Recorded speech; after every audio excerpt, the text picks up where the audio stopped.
Chapter 7 Captain Cook Builds a Nest. Very reluctantly, Janie and Bill had to leave Captain Cook to go to school. It means that they were hesitant, that they really didn't want to leave him. Mrs. Popper was busy in the kitchen, rather belatedly doing the breakfast dishes, and while she dimly realized that the penguin was going in and out of the refrigerator pretty frequently, she thought nothing of it at first. Meanwhile, Mr. Popper had abandoned his telephoning and was now busy shaving and making himself neat in honor of being the owner of such a splendid bird as Captain Cook. But the penguin, thought thus neglected for the moment, was by no means idle. With the unusual excitement and having to go to the market earlier than usual, Mrs. Popper had not yet got around to straightening the house. She was an excellent housekeeper. Still, with two children like Janie and Bill, and a husband with such untidy ways, there was no denying the fact that she had to pick up the place rather frequently. Captain Cook was now attending to the picking up. Into the corners of every room he prowled and poked and pecked with a busy thoroughness. Into every closet he stared with his wide, circled eyes. Under and behind all the furniture he crowded his plump figure with little subdued cries of curiosity, surprise, and pleasure. He's a very curious penguin.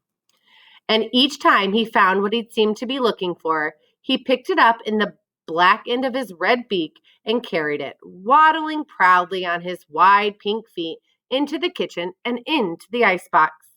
At last it occurred to Mrs. Popper to wonder what on earth that busy bird was up to. When she looked, she could only scream to Mr. Popper to come quickly and see what Captain Cook had done now. Mr. Popper himself, looking rather remarkable, as Mrs. Popper noticed later, joined her in staring with astonishment into the refrigerator. Astonishment means like he was surprised. He just couldn't believe it. Captain Cook came up too and helped them look. "Ork, ork," he said with triumph. Mrs. Popper laughed and Mr. Popper gasped as they saw the results of Captain Cook's trips through the house. 2 spools of thread, 1 white chess bishop, and 6 parts of a jigsaw puzzle, a teaspoon and a closed box of safety matches, a radish, 2 pennies, a nickel, and a golf ball.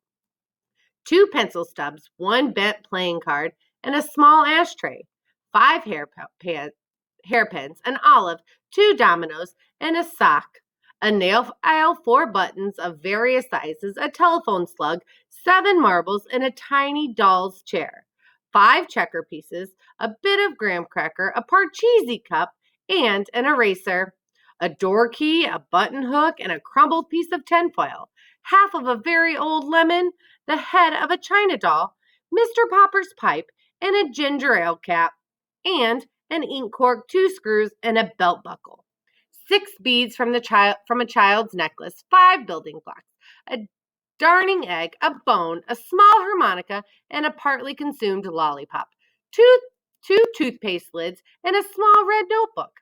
"I guess this is what you call a rookery," said Mr. Popper, only he couldn't find any stones to build his nest with. "Well," said Mr. Popper, "those penguins may have heathen ways at the South Pole, but I declare I think this one is going to be quite a help around the house." "Ork," said Captain Cook, and strutting into the living room, he knocked over the best lamp. "I think, Papa," said Mrs. Popper, "that you better take Captain Cook outside for a little exercise." "Good gracious, but you're all dressed up. Why, you look almost like a penguin yourself." Mr. Popper had smoothed down his hair and shaved off his whiskers. Never again would Mrs. Popper have to reproach him for looking as wild as a lion. Mrs. Popper, he had put on a white shirt with a white tie and a white flannel trousers and a pair of bright tan oxblood shoes. He had got out of the cedar chest his old black evening tailcoat that he had been married in and brushed it carefully and put it on too. He did indeed look like a little penguin.